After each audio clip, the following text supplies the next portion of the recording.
Hello. You are listening to the Carroll Connection with your host, Jared Carroll.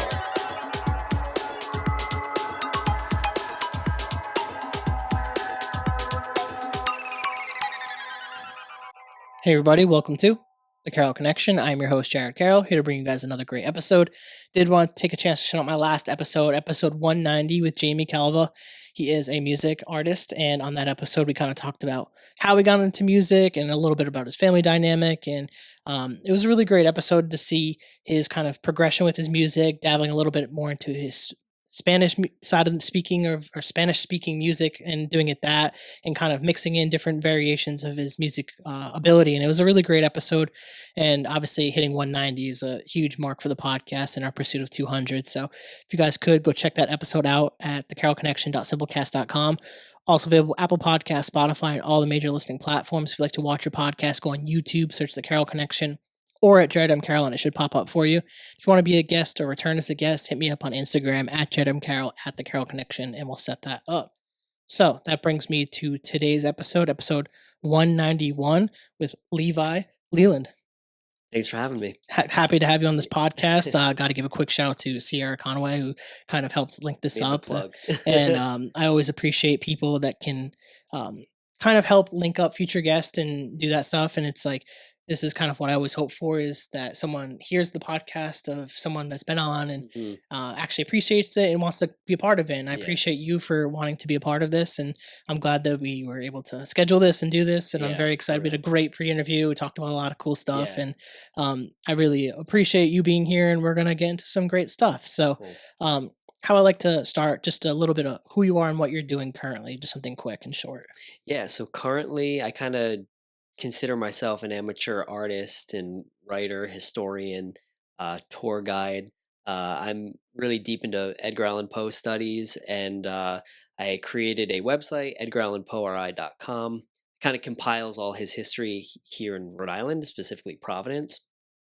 And on top of the website, I created a walking tour. So that walking tour kind of brings people to all the sites. They hear the history from me firsthand. And it's been quite successful. I kicked it off in 2021, and I've had, annual tours that have just been really well received. Yeah, I think that's a really great thing, and just to be able to do that. And I think that kind of fits in with a lot of what the culture really likes right now too, whether it's a little bit more spooky kind of vibes. I bet those probably pop off during like September and October, November. Yeah. My tour season starts like late September, and I go to like mid-November. Yeah, that sounds like it would be like perfect for everyone and stuff like that. That's really great, and we're gonna dive into that as we go through the podcast. And I think there's a lot of great talking points that we have about your life and your life story here. So how I start the podcast every time is I talk about family dynamic. And sorry for anyone that listens, but I always give my cliche like little thing about it. And it's kind of, when we talk about family dynamic, I always picture it like house building. It's the foundation, and I think it's important to at least talk about it, because when we're talking about your life story here and the progression of certain things and how you came to get into your art, I think it's important to hit on this stuff. And I want to start with that. So if you want to go into your family dynamic, it's whatever you're comfortable with sharing. I'll let you kind of go into that. Oh yeah, cool. Of course. And like, I'm comfortable sharing whatever. I have no no shame, not sure. Although like, I really don't share a lot about myself with people, and that's what some people might find surprising with this episode who do know me. I don't really share a lot of my personal life. But because I admire what you do through this podcast, and how you put everyday people on a platform, and how that really does help your listeners and help the everyday people, I felt like comfortable enough to like come on and share my story. And so I'm a born and bred Rhode Islander. I've always have been. Some people can tell by my slight accent. I try to try to mitigate it as best as I can. People from other states, especially like South or, West, they're like, when I do meet up with them or whatever, specifically at like different Poe events and things that, happen across like New England, they kind of laugh at my accent, and even though I don't feel like it's that strong, but to them it is. So people could probably tell I'm true Rhode Islander. My life really, like, early on was pretty normal and pretty ideal, picturesque for a kid, right? I had pretty much all the necessities of life. My family was like strong middle class. My dad owned his own contracting business. My mom was a bus driver while going to nursing school. I had I have I have three siblings. They're all half siblings. So my dad had two kids uh, in a previous marriage to my mom. My mom had one kid in a previous marriage with my dad. So I grew up with my brother on my mom's side, and of course they're all older, older siblings. So I'm the youngest. Um, and we were pretty normal kids, normal brothers. We would play video games, hit each other with sticks, build Legos, punch each other in the face, and it was just like a normal like upbringing, with my brother. And sadly, I wasn't as close to my other two siblings, my other brother and my sister, because of course they live with their mom, and my dad kind of had a rocky relationship with them and their mom, and there were a lot of politics that came into play. They had moved to Florida at some point, and we just didn't really see them a lot. But in more recent years, I've gotten to know them a lot better and kind of established a relationship with them to some degree. But I was super close with my brother, on my mom's side, and we had a pretty modest house in Coventry, that my dad had built, and it was right next door to my great grandparents, which uh, they became a really important part of my life, very early on. And it's funny because a lot of people like don't even know their great grandparents. Never mind have a solid relationship with them up until their mid 20s. But growing up, I spent a lot of time next door with my great grandparents, and they were just so. I say this to this day, they were and they always will be my greatest blessing in my life. I don't think I wouldn't be the person I am today if it weren't for them. Um, my grandma had passed away in 2020, and my grandpa had passed away in 2022. So, their deaths are still fairly recent, and kind of living my life without them in it has been different. It's been more challenging in a lot of ways, but there has also been this kind of relief that, that tragedy kind of already took place, because when you're close with people that are in their 80s and 90s, and inevitably they're not going to be around forever, and you're so young, and that you're ultimately going to have to live your life longer without them than you did with them, and they were just two of the greatest people you'd ever meet. They welcomed everybody into their home. They were just so loving and caring and supporting. Um, and they were part of the greatest generation in the world, really. So it's really been a privilege to uh, have those values instilled onto me growing up, and then to have them still today. I think I got an advantage in all that, really. So you know, my life early on, my childhood, um, was fairly good, and I can't complain. Everything was pretty normal, pretty functioning. Yeah, and I think you hit on something that's really powerful with what you said there about your great grandparents, and that you're going to live your life longer without them than with them.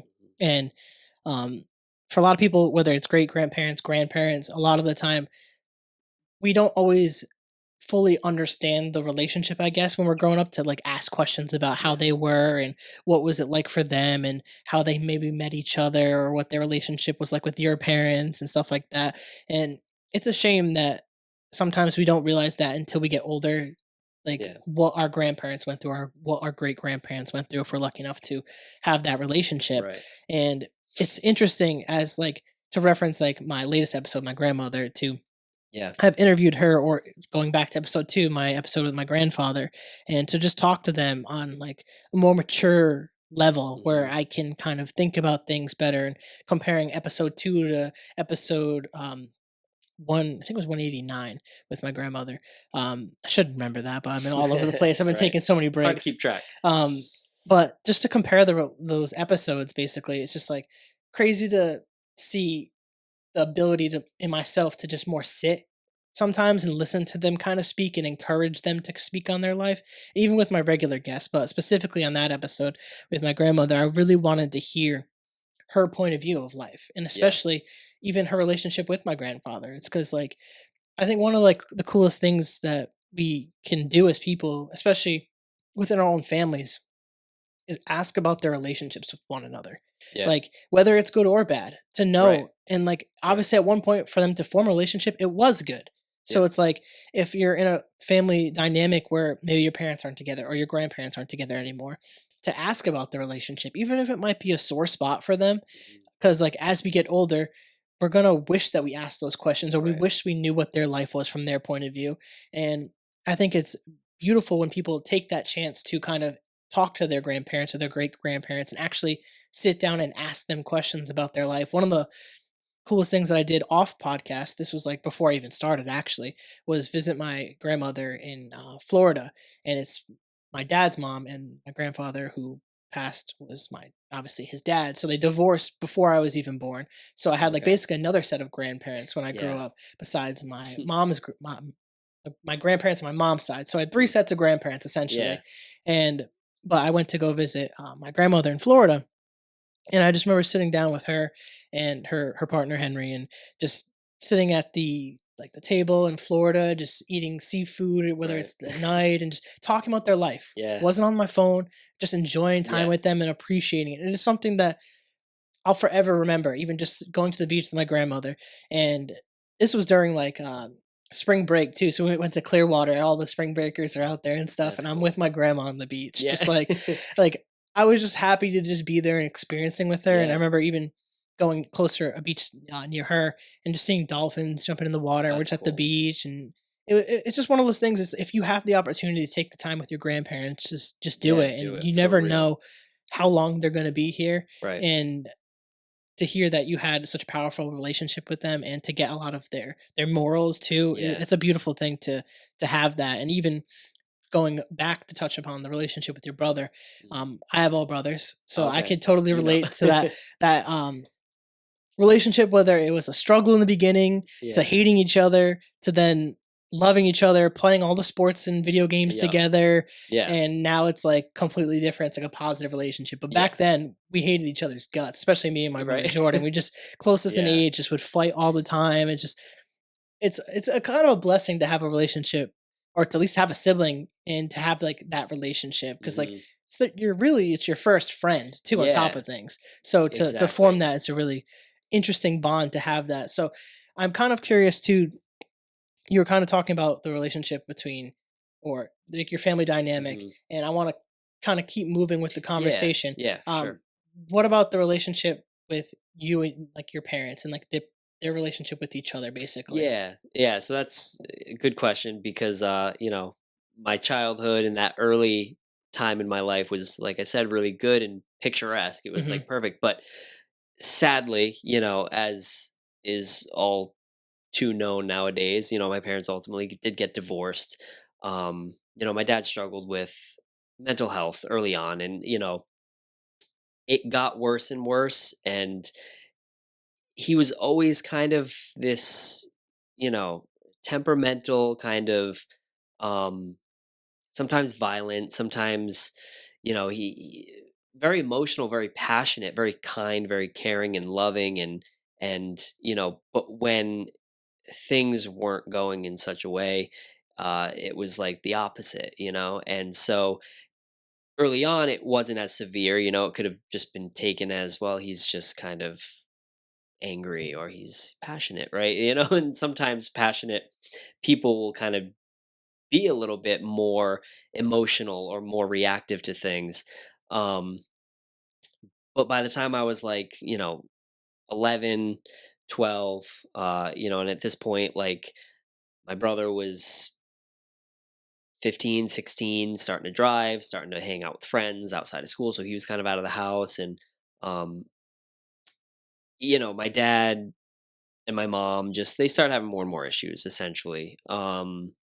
And part of my dad's mental illness was somewhat paranoia and delusion. He started just accusing my mom of all sorts of like horrendous things that she just wasn't doing, like stealing money, hoarding money, cheating, um, just things that, weren't plausible. It was like obvious that it just wasn't happening, but in his mind, he was starting to kind of unravel.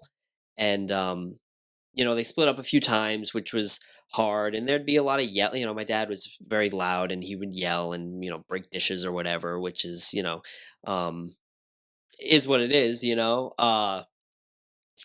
But it got to a point where as like a 10, 11-year-old kid, you're kind of like, man, I wish they would just to get a divorce, like I'm sick of like, here I am like 10, 11, I'm trying to like build a Lego set in my room or something and it's just fucking chaos happening downstairs and you're just like you just want peace, and sometimes if separation is what brings peace, then sometimes that's what's for the best, and so naturally as a kid you want your parents to be together, you want them to love each other, you feel like you take on some of that burden for them and you start to try to figure out in your very young immature mind like what's going on, like why don't they like each other, moms and dads are supposed to love each other, right? They're supposed to be together, and you kind of grapple with all these things and it doesn't really make sense and it's hard to like cope with. But once they finally like did split up for good, it was kind of like peace in the household, but then it's like a whole new set of issues, and then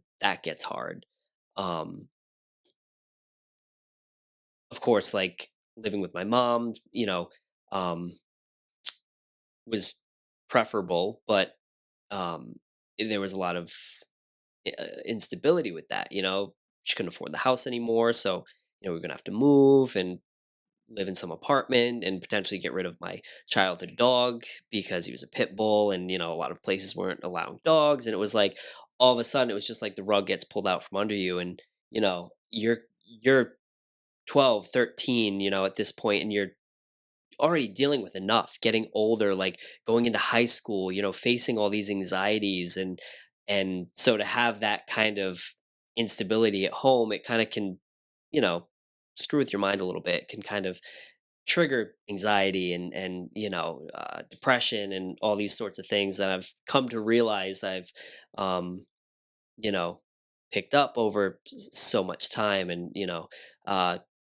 just trying to be aware of it and trying to stay ahead of it is important. Um, and then, of course, like when I would visit with my dad, it was like he was very, um, he would just like interrogate me for information about my mom because it was like he was paranoid and, what is she doing? Where are you living? And, he was very threatening and still kind of violent. And it was just you know, it was hard. As a kid that age, you don't know what to do, and you don't know what the right answer is. You don't know what the wrong answer is. Sometimes it would be like a switch, and if I said the wrong thing, or if he found something out, it was like a bomb. And then here I am, like shitting my pants. Like what am I supposed to do? You're just in the middle of it. um, Sadly, like, and I hate to say it, but at least on my dad's part, he kind of did what a parent really shouldn't do, and it's bring your kid in the middle of it.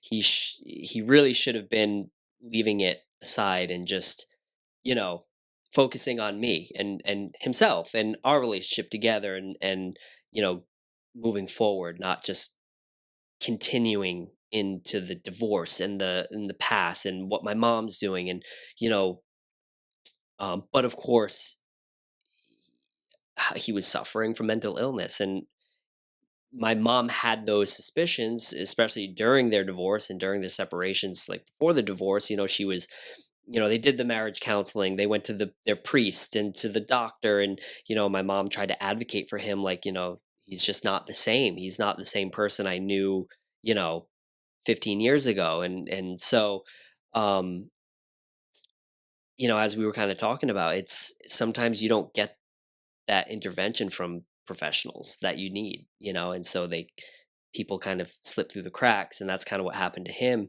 And so eh, as much as his actions affected me growing up, um it's hard to hold him accountable, because of his mental illness. Yeah, and it's Also an issue of just like timing and like the time that they were going through this, I would assume too, because like mental health over the last like 10 years has really kind of come into play. Mhm. And when we were growing up, if you flash back like more to like our teenage years and even like childhood, there was really no talk about mental health. It No. wasn't really like talked about like it is today. It's Right. like you might hear something about it, but like if I just think right now, like I don't remember once in maybe even like in a health class or anything that mental health was ever talked about until later in life. Yeah. Like it wasn't a Yeah, you're thing. right. So so the fact that people do fall through the cracks is a shame, and especially back then,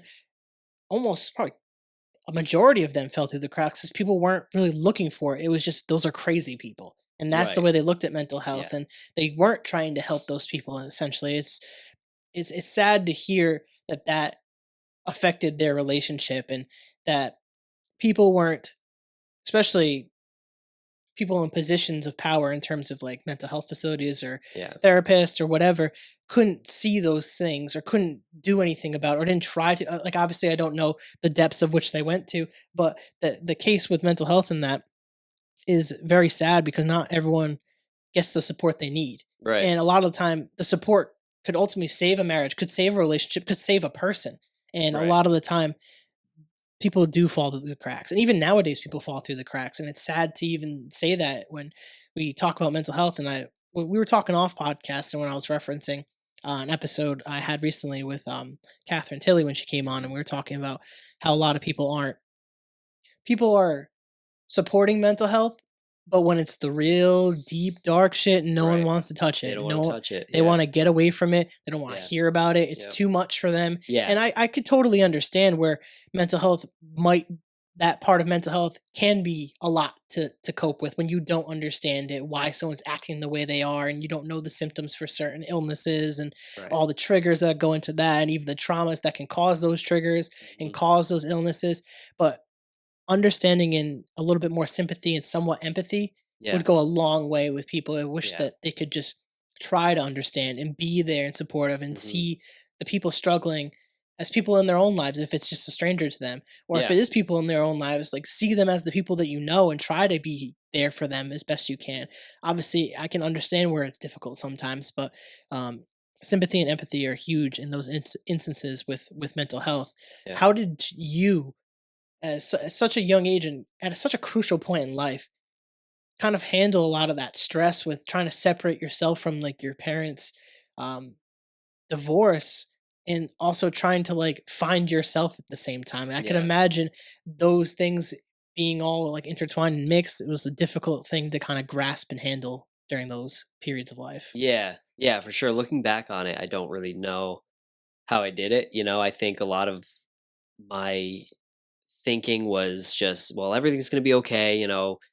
Everything always happens for a reason and I'll be fine, But I found myself latching on to things. And it really wasn't until more recently that I kind of found the correlation between my obsession with Edgar Allan Poe and this whole period of my life, because it all kind of happened like incidentally. In seventh grade, and right around this time when my parents were having problems.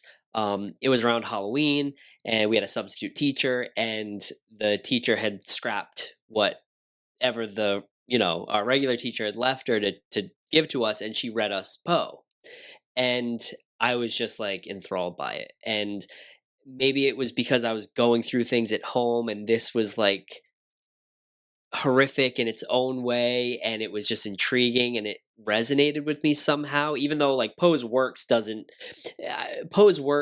deal a lot in psychosis and psychological horror, and people struggling with, of course, mental health issues.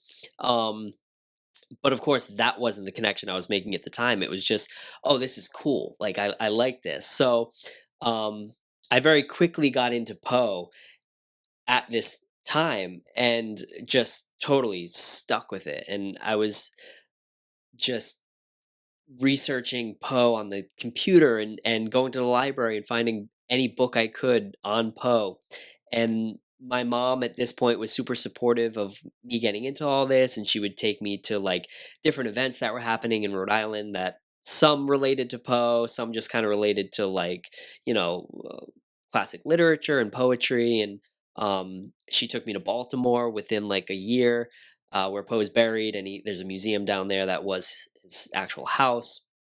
So like it just kickstarted this whole thing for me. And so um, I've since that time visited every Poe site in America, multiple times. I of course created the tour and kind of carved out my own niche in Poe scholarship, and that really helped pull me through that time. And I was always like artistic. I was always creative. I love to draw and sculpt and make things, and one instance where those two things kind of collided was the Poe Museum in the Bronx. Was his again another one of his actual homes. They were going undergoing renovation in 2011, and all the walls were torn down and everything. So they decided to host this contest, this art contest, where you know people could submit illustrations or paintings or um, anything they wanted, music, poetry, short stories, um, and the winners would get their work put in a time capsule and put in the walls of Poe's actual home, as it was undergoing this renovation. So I was like all about it. So I like went home, I sat down, I did this like pen and ink illustration of Poe with a raven and all his like themes from his works all around him. And there were like over 200 and something entries. They picked 12 winners, and I was like second place and the youngest winner too. I was like the youngest uh entry submission in everybody that had submitted art. And so I got to go to New York, I got to go to the house, I got to put my physical art in that time capsule, and with along with the other winners, and we placed it into the wall, and then we all took turns like plastering up the wall. And I just felt like a part of something. I felt like I was a part of this community that had so much togetherness and so much support for one another.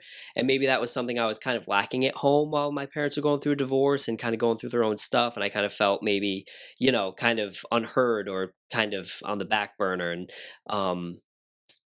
this kind of entered me into a world that was just so supportive and fulfilling. And so now at this point, I'm 29, so we're going on like 14 years of, or longer of Poe fandom. And at this point, as I'm still just totally immersed in everything Poe and in those studies, um, at this point, I'm kind of questioning if it's still like a passion for Poe himself, or if there's some kind of like nostalgia or um, kind of safety net that is Poe because of that early kind of trauma, per se. But I don't know. I don't know. But it's something I've been thinking about. I think it's kind of all of it. I think it's all kind of tangled up into one. I do have a strong passion and a strong interest in Poe and his works.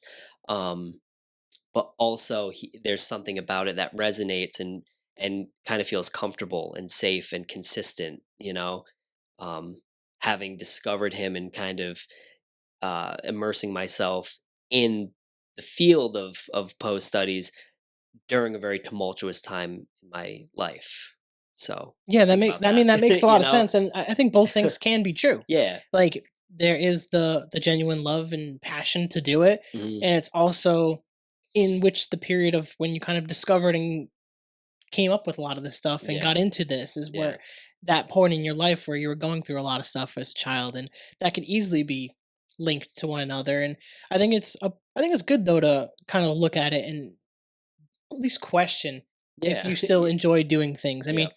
I do this with the podcast all the time. Like, I mean, I've been doing it for almost 5 years, but I still think about it every once in a while. I'm like, more recently, as I was approaching 200, was kind of like, do I stop after 200? Do I just stop doing the podcast? And I'm Right. like,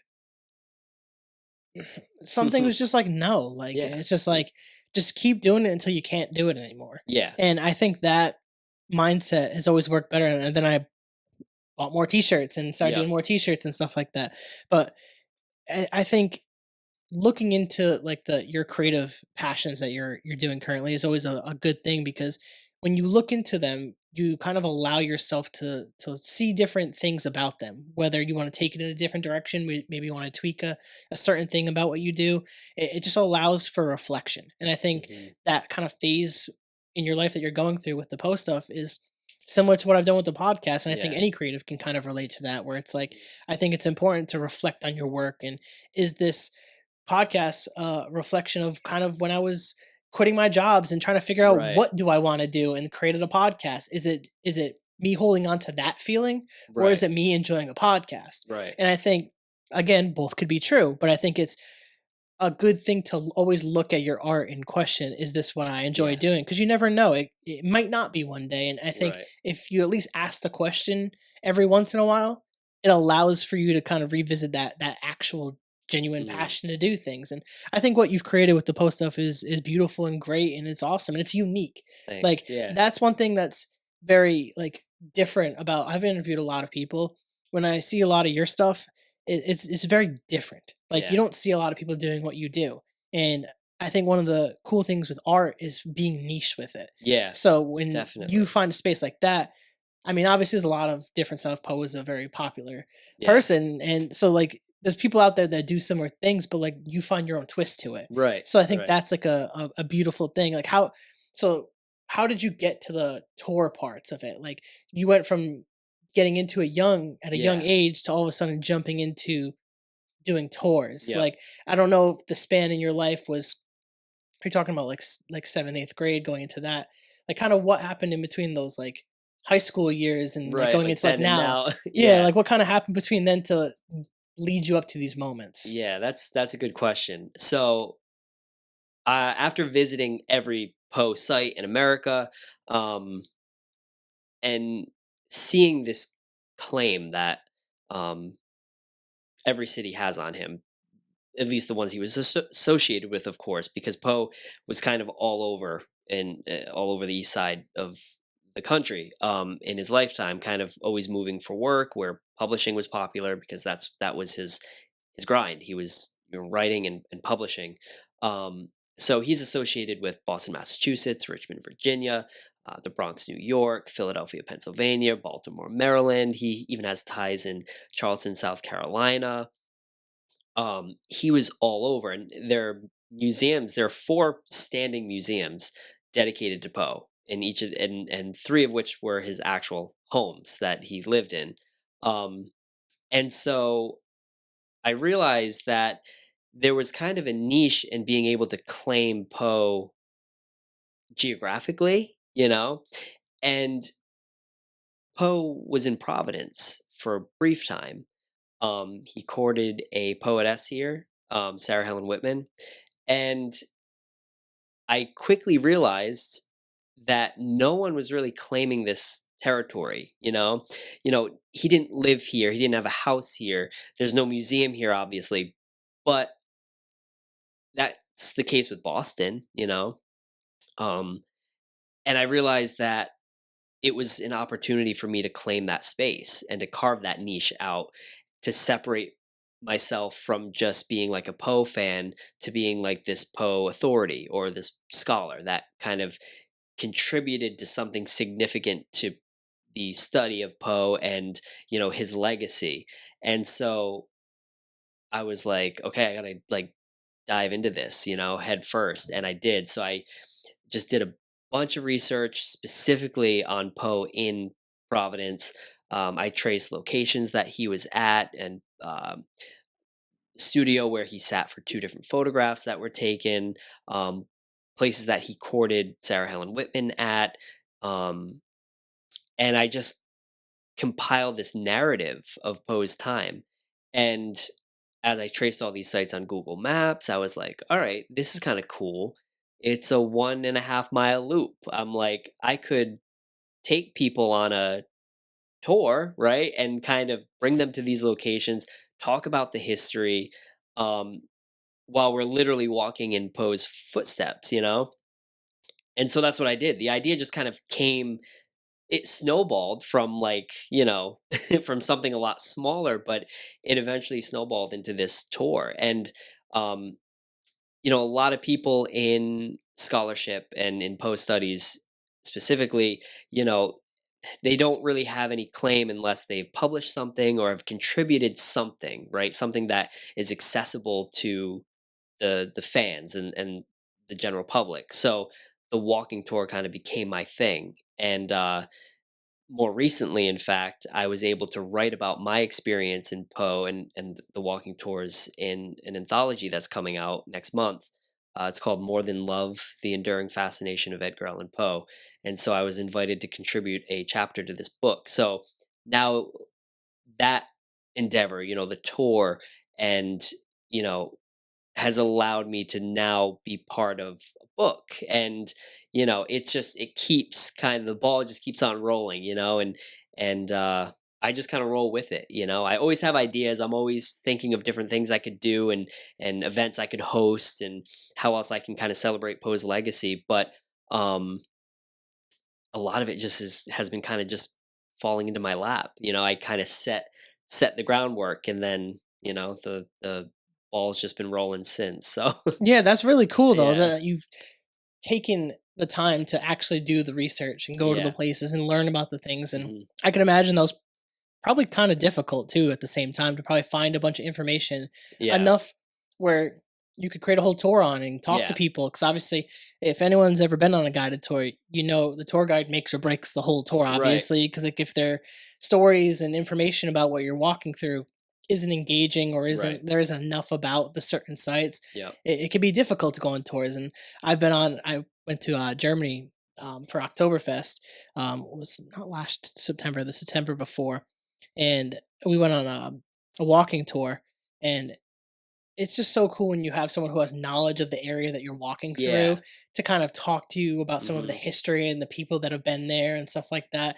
So I can imagine people I feel the same way when they're going on your tours to see the different places, to literally Yep. walk in the shoes. Yeah. And obviously Poe holds a lot of, like, I don't know what the word I'm looking for is, a lot of I'll just say a lot of weight in terms Yeah. of like the spookiness, the spooky Yeah. season. People, yep, Yeah, people they're love so that. into them because of the spooky elements, the horror elements. But then they go on this tour and they're like, okay, they learn more about him and kind of what he was experiencing at that time in his life. He died less than a year after he was here in Providence. So, and he was really going through it.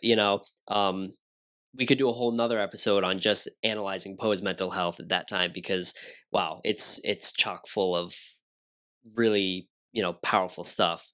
Um and it's just, my favorite part of it has to be like answering questions and being that kind of source of information.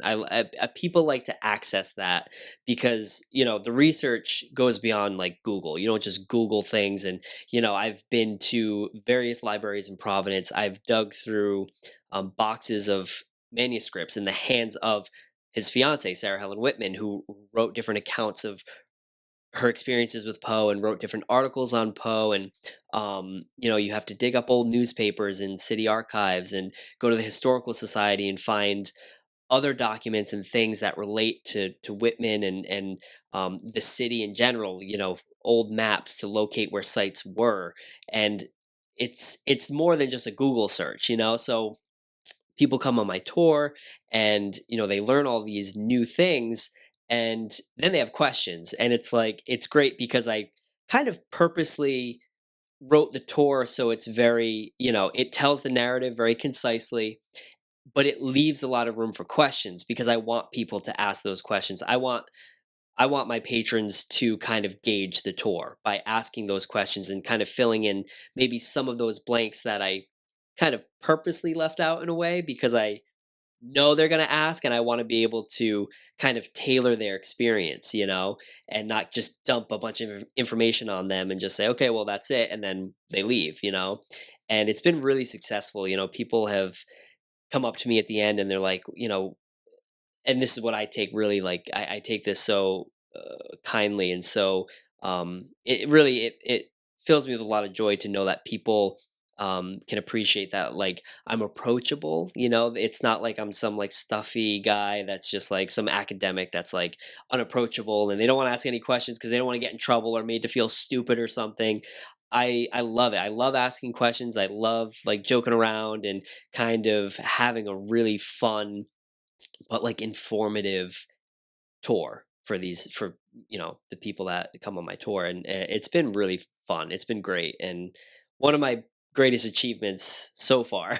Yeah, it's really cool because it's like I said earlier, it's just so niche in the sense like Yeah, you don't hear about like Poe and Providence and stuff like right. that. Like that's not like the mainstream narrative. So like Exactly. to be able to do all the research, I mean, you deserve a ton of credit for that to go out of your way to do a lot of this stuff. Obviously, it's driven partially by the passion for Yeah, it, but it's also to find that space for it. And I think right. that's like a unique thing that creatives sometimes are lacking in the space of just whether it's certain content or whatever they do is finding where there's a space that's kind of missing and trying to fill that void. It's like one of Mhm. the hardest things to do as a creative is to find the correct space with something that you're passionate about and Yeah, then fill that space. yeah, That's like yeah, one of the hardest things to do, and to yep, hear that you've been able to do that is like fucking awesome, yeah. especially with something like that. Like that's just like really cool and it caught my eye, especially when I saw a lot of like your Instagram page and stuff like that. I was like, yeah, Yeah. this is a no-brainer interview. Thanks. Um Yeah. I want to keep going with the post stuff, but I do want to kind of flash back a little bit. And because obviously we were kind of going with your life here, and that's why I Yeah. wanted to track that and keep the Yep. conversation going there. But I wanted to dive back in on the relationship with your father. Mm, Obviously, we were kind of going through your life story, talked about the divorce, and then the Poe stuff came up, and it made sense to keep flowing with the Poe thing. But um, obviously we're talking a lot off podcast and I want yeah. to give you the time and the space to kind of talk about the relationship Mhm. with your father and the things that have happened. So whatever you're comfortable with, I'll allow you to kind of dive into that too. Alright, cool. Yeah, I think it's important, and it's definitely an important, part of my story and, my life, and his too, ultimately, and if, something can be learned from all of this, then at least there's that. I like to say that, nothing learned is ever wasted. So if you can learn from something, good or bad, it's good. Um, so obviously, I got older, and I started working when I was 16. I was working in a dog grooming parlor. I worked there for like 7 years. Um, Started making my own money, started driving, still living with my mom, of course, but, visiting my dad, spending a lot of time with my dad too when I could. And I started to become an adult, I became older, and um the relationship, of course, started to change a little bit. I think he started to look at me a little bit more um, on an equal level, and which he kind of had already kind of did that prior too. He kind of didn't, at least from my perspective, I didn't get the sense that I was being treated like his kid because of everything that he kind of put me in the middle of. But um, to make a long story short, there was a lot of strain, of course, and of course, his mental health was on the decline even more rapidly, and he was struggling. He couldn't really keep any jobs, and um, he was always getting tangled up into something. Cool things. And he was a blogger, a writer, a YouTuber. I mean, he was always kind of tapping into some kind of outlet where he could tell his story. And but it was tough. It was tough to kind of grow into an adult now and kind of maintain an adult relationship with my father, because at this point it was like I have the choice now. I have the choice to deal with it or not to deal with it, to try to build a relationship or to not try to build a relationship. Um I had the ability to convey my feelings to him a little bit better than I could when I was a kid, because when you're a kid and it's your parent, you're not going to tell them they're doing something that's hurting you. You're not going to stand up for yourself in a way. You're going to just kind of take it. That's your parent. But as I got older, I was able to kind of convey these things a little bit more. And, I really stayed by his side for a long time. And, at this point, he was starting to isolate himself heavily from, his other kids and his parents and his siblings. And, um, there was a lot of ups and downs for him in this at this time, and it got to the point where I kind of had to put the brakes on the relationship, and I just had to be like, we did kind of get into a heated argument, and it it just was what it was at that time. I was able it didn't end bad. Like we were able to separate on decent enough terms after that meeting, and then he kind of was always traveling. He was always like everywhere. And that was like part of his like paranoia and his delusions was that people were following him and out to get him. So he was always moving around. So um we'd keep in touch, obviously, as much as we could, texting, calling, emails even. Um and we just, and he was heavily active on social media and Facebook. So we kind of always got a gist of where he was and what he was up to. Um and we kind of just had a very low key kind of relationship, and we just kind of kept tabs on each other, but kept a safe distance to where, we couldn't, he couldn't affect me in a negative way, and vice versa. Um I feel like a lot of the time when I couldn't comply with his expectations, it created a pretty, turbulent storm in his mind and for his mental health. And so kind of we mutually kind of kept the relationship, you know, at bay. It wasn't your typical kind of, you know, adult relationship with a parent where, you visit them on the weekends or on the holidays and you talk to them once and again and it's cordial and it's fine. It was more, business-like a lot of the time. It's kind of like, oh, what's going on? And well, I need this, and can you give me this? Can you send me money? Can you do this? And it's like, well, okay, I can do it this time, but you know, next time I can't. Whatever. It was just it got kind of awkward. Um, and for the last like few years, it was kind of not at all. He was in uh Mexico for a time. Then he was in New Mexico, and then he walked on foot from New Mexico to Colorado with a horse, two dogs, and three goats, just trailing behind him. Um, it was just like bizarre, and it's like I commend him for his ability to um, do that sort of stuff and kind of just live a life that he thought was appropriate and fine and normal for him. Um, Obviously, I couldn't do that, and many people couldn't do that, but that's what he did, and it got tough. And as he isolated himself more and more, and it was harder to keep in contact with him, it was harder to reach out to him. I mean, he had like five different cell phones. He had, you know, he refused any kind of mental health treatment or you know intervention. He was in denial about mental health.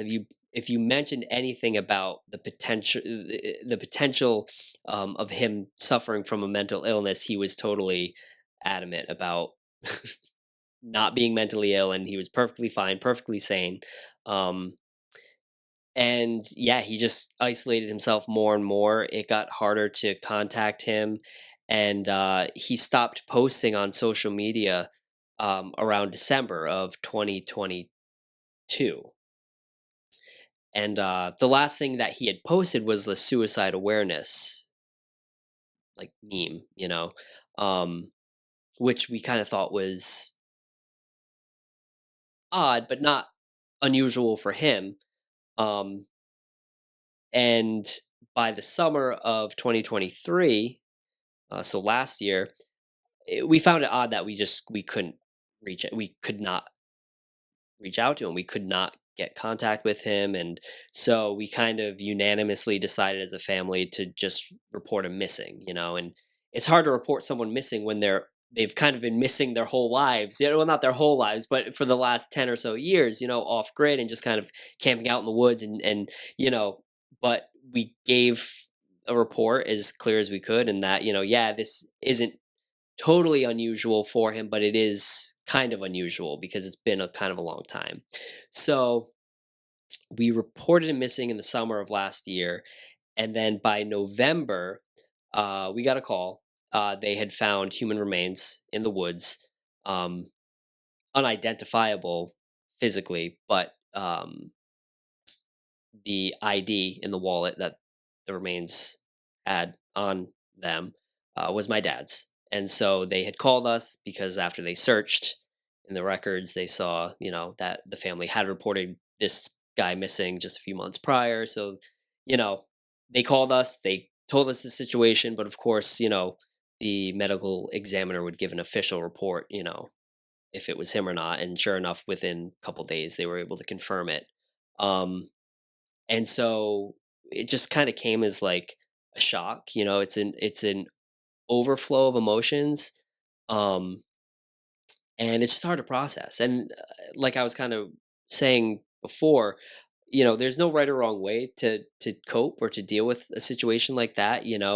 Um and I feel like I just became really numb to it, but also had moments of, emotion and regret, and just kind of thinking back as it's to everything that ever occurred between us and what I could have done, and what and long story short is that you can't really hold yourself accountable for someone else's actions like that, I think it's really important to understand that mental illness is as deadly as cancer. And that's what I've learned in this experience, is that people think, oh well, someone's going through it, they're acting different.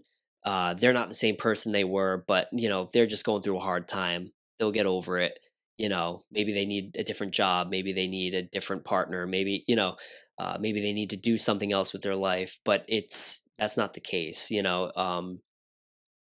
They need serious help. And whatever that can be, it's definitely the responsibility of the people closest to that person to get them as much help as they can. But you also cannot take on the burden or the responsibility of having them failed in such a way, of in their treatment for mental illness, which, I don't want to say that suicide is like a failure, but um, to a degree, I think the system is a failure, and that's a reflection of that. Yeah, I would agree that's the appropriate way to word that, Yeah. because we were talking off air about like the concept of like suicide being selfish and like the Right. narrative that runs on social media. Some people feel that way, and I completely understand why they feel that way. But in a situation like that where you're kind of talking about it, is the system is failing that Yeah. person and not trying to go to every place to try to help that person, trying to lift Yeah. up every rock and every stone has to be Hmm. unturned and all that stuff. Like suicide is a tough topic Yeah. to dive into, and a lot of people are afraid to talk about suicide. It's in our society, it's kind of taboo, Yeah. even with the mental illness side of things, because like it's mental health and then there's mental illness. Right. And people want to talk about mental health but don't want to talk about mental illness like we talked about earlier. And the mental illness side really requires the people closest to that person to step up. And it's not your burden to heal them, Right. but being supportive and as best you can, because Yeah. obviously that person might put up barriers against Yeah. people helping them. And that's always the thing to navigate is you got to respect them as a person and their personal opinion on certain things, but also understanding that they're dealing with mental illness on top of that. So, Exactly. where is that fine line? Right. And there is no guideline for that. There is no book or there is no medical book that says, Yeah. oh, you help until this point and then it's medical professionals. There's no book that Right. says that. So, it's hard for people, whether family, friends, or even the medical professionals, to determine how to best help this person because we haven't cracked mental illnesses. Right. No one Exactly. no one knows the correct formula to make someone's brain chemistry better or what triggers certain illnesses. We don't necessarily Hmm. completely know that. Right. Like there's certain things that can definitely lead to those things, Right. but we haven't gotten that science down yet. So figuring that part out with trying to be supportive and where to trust certain professionals, and even you get into the professional side where they just treat everyone like patients Right. and there is no personal side to it. And I Hmm. understand not making things personal because of conflict of interest. There's a bunch of probably laws and regulations against that. But I really do feel like if the medical industry could be a little bit more caring in the sense of making it a little bit more personal, Hmm. like some people probably do, and they probably are fantastic at their jobs for doing Yeah. that, and they deserve tons of credit for doing that because that is draining to do that for Right. someone that's a stranger, to Yeah. treat them like they if like that was your family or friend. Right. And people always speak like that about medical professionals, especially ones that do that, is they treated them like a family or friend. Like that's what they did. And Right. that, I feel like, really does help people who are struggling with mental illness and even physical illness. If someone's Yeah. caring for you like you're like their actual friend or their family member, like Right. it's going to help encourage you to try to do your best to fight off whatever you can. So it's a weird subject with mental health and mental illness that we find ourselves in society, Mm. because as a podcast I definitely rally behind mental health and I Right. try to talk about mental health as much as I can, whether it's mine, my guest, or people in their lives. But it's a difficult thing to navigate where it's become so like polarizing and like glamorified. I can't think of the Mm. word I'm trying to say. It's like people just like make it to be like a trend almost. Yeah. And Yeah. that's the problem, is where like mental health becomes a trend. Right. Where people like us are actually talking about true mental illness or Right. true mental health.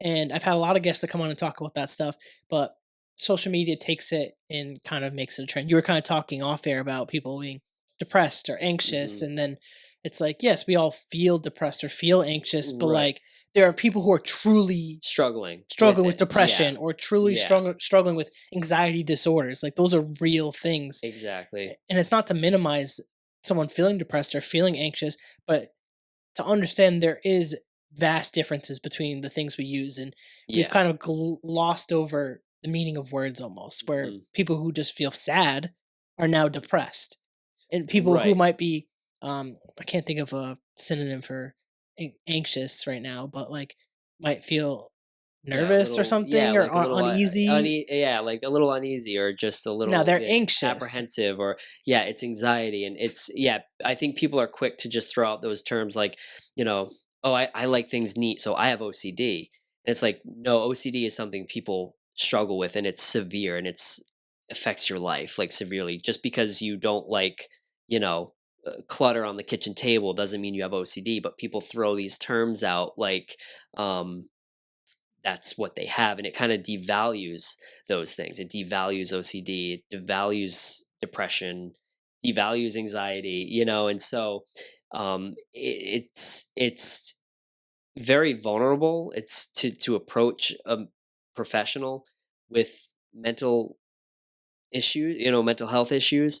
um and so I feel like, because of the oversaturation of people just using terms and diagnoses very loosely, um, I feel like people are apprehensive to approach medical professionals, especially when they're really suffering and fear that they're not going to be taken seriously.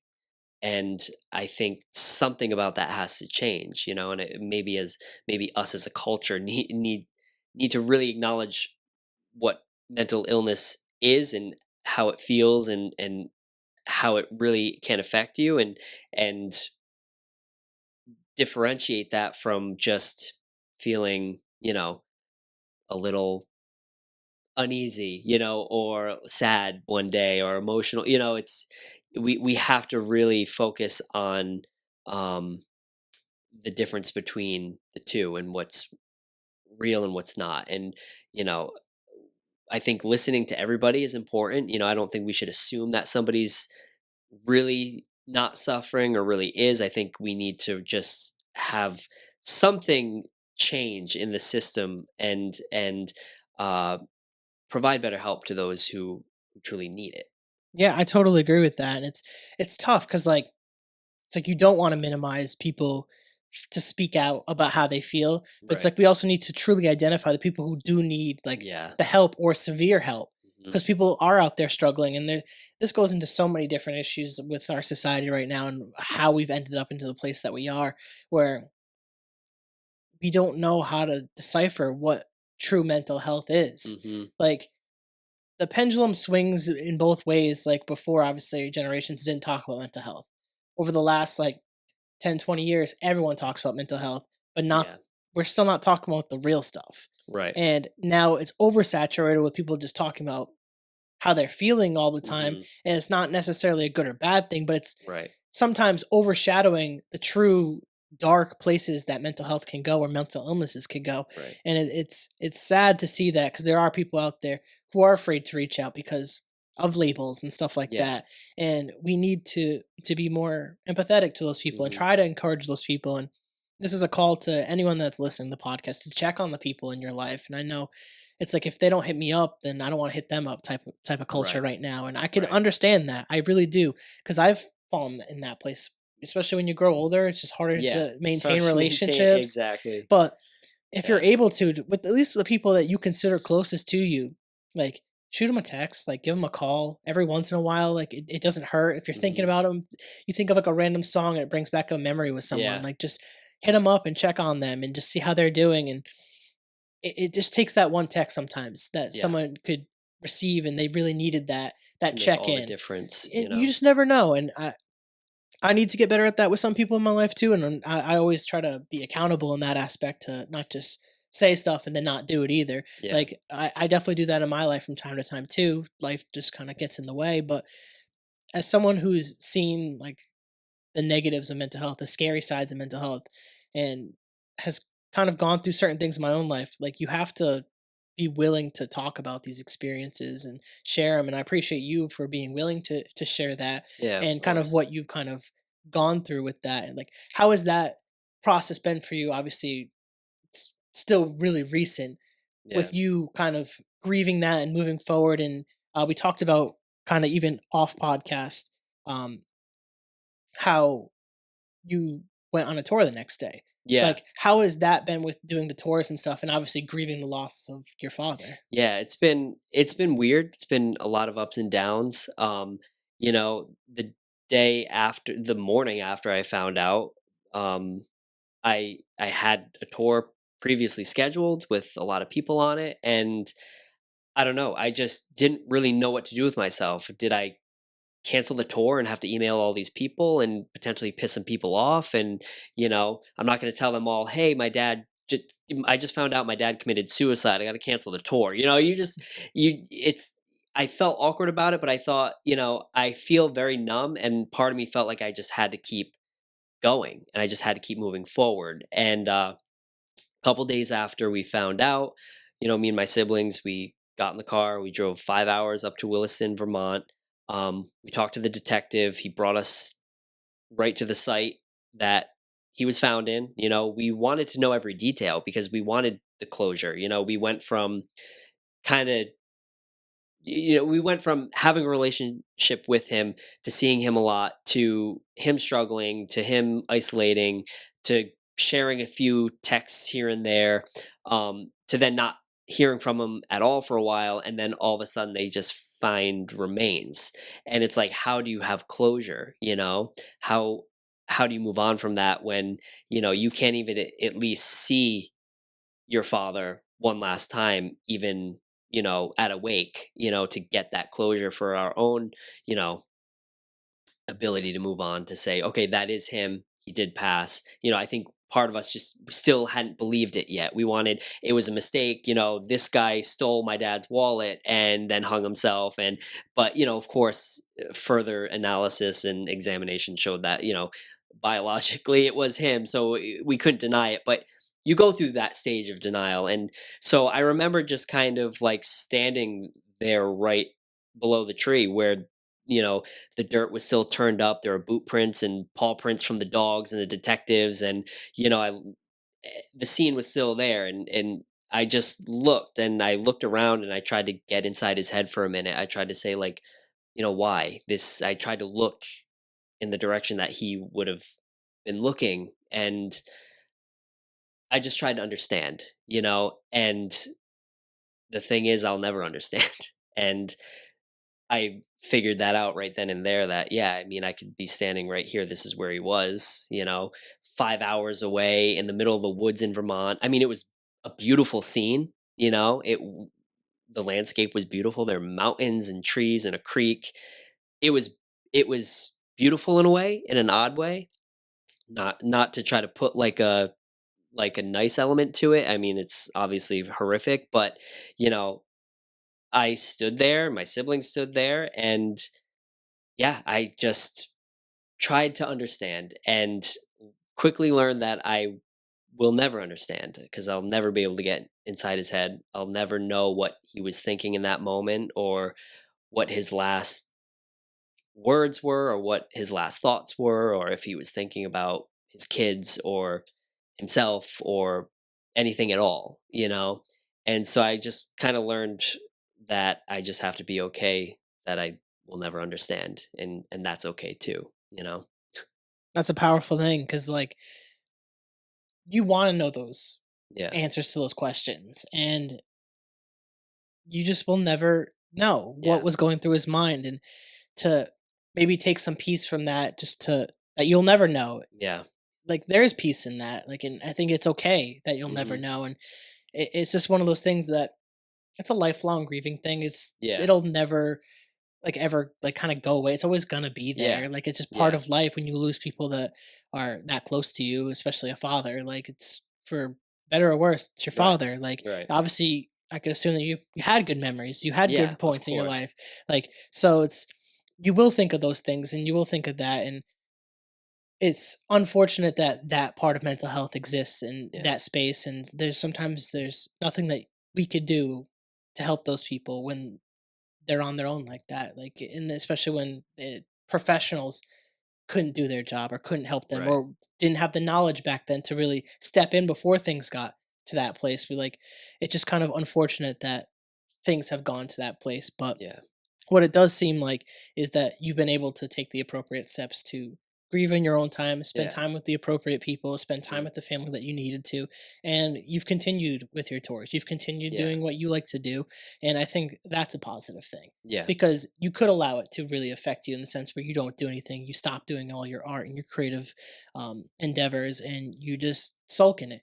Right. And I understand there's a place for that, but I Yeah. think it's says a lot about who you are to be willing to keep doing what you're doing Right. and not allow that to deter you from what you're doing. And I think it's a really positive thing. We are getting towards the back end of the podcast, so I'm kind of trying to bring us home and Yeah. steer this shit back Yeah. into base. It's a lot to pack into an hour, you Yeah, know? that's why I tried to appropriately like go with the conversation and Yeah. allow it to be, and then Yep. I dedicated some time to it, and now we're bringing it home and sailing the ship back. So, um, Levi, this has been a fantastic podcast. I think we've touched upon so many great different topics and even Sure. your passions and how you got into them. And I think this has been a powerful episode. I do have one more question for you, but I do want a chance for you to kind of like plug your stuff. Is there anything that people should expect from you coming up, or any of that stuff? Beside, I know you mentioned the Yeah. book and stuff Yeah, too. I So kind of I'll quickly plug it. So the anthology that's coming out on Amazon, you can pre-order it. It's called More Than Love: The Enduring Fascination with Edgar Allan Poe. So just type that into Amazon, and it's even posted on my social media. So if anyone wants to find me on Instagram or Facebook, it's Levi Lionel Leland.